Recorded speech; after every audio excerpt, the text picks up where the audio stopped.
How many times have I let my gaze drift from ground level of a forest floor or the surface of a grove of trees in a city park into the blue, going up, up the tree trunk along its towering branches until my eyes rest into the heavens. Too many, I suppose. What would the world be like without trees, one of God's magnificent creations? Most of us don't actually think about trees day to day. Sure, they might cross our mind when they explode with autumn's vibrant colors, or when spring produces a garland of blossoms. But trees are far more than blossoms and colors. They can literally bring peace and clarity to the soul and deliver a new kind of freedom.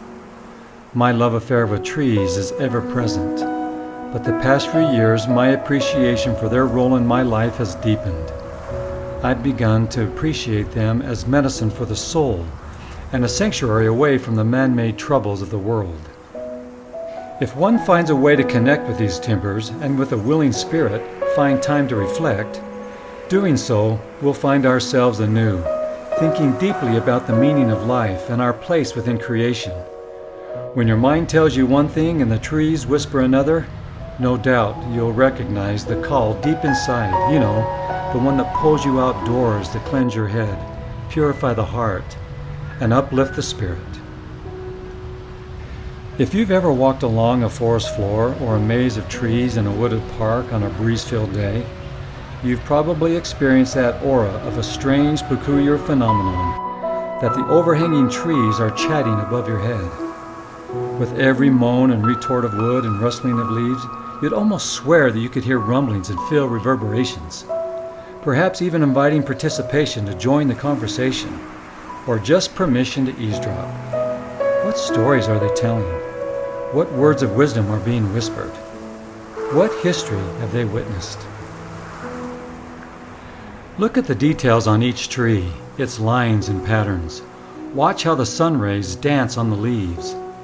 See how its bark swirls, twists, and bends. Sense the motive that it creates and mystique that hovers. The uniqueness and scent and shape of each leaf and the way water filters through, well, it's like shining jewels. Appreciate the years of experience and wisdom it has occurred.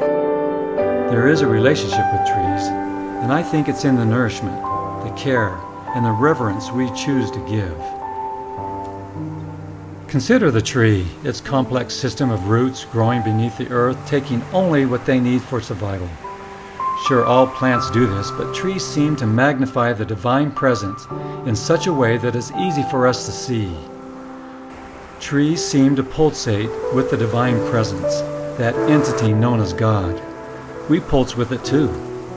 So the process of coming together by talking seems so sensible to me, because trees are the perfect listener.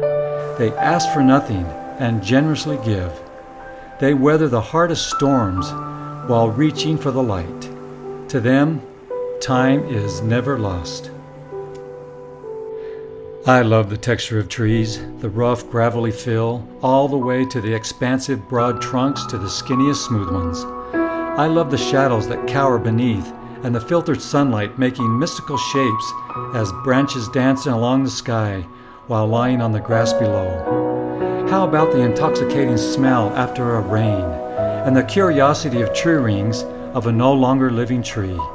On most days, trees just seem to meditate between earth and sky, purifying the breath of life while melodies pass like air through the leaves.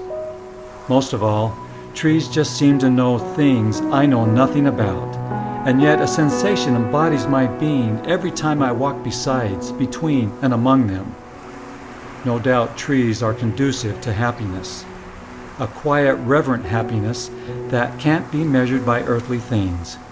So for now, I'll savor the fresh smells, the sound of moving leaves that flutter and toss, and feast with an artist's eye on the texture of bark, and marvel at their majesty. And most of all, listen for their whispers. And that's a pretty good feeling.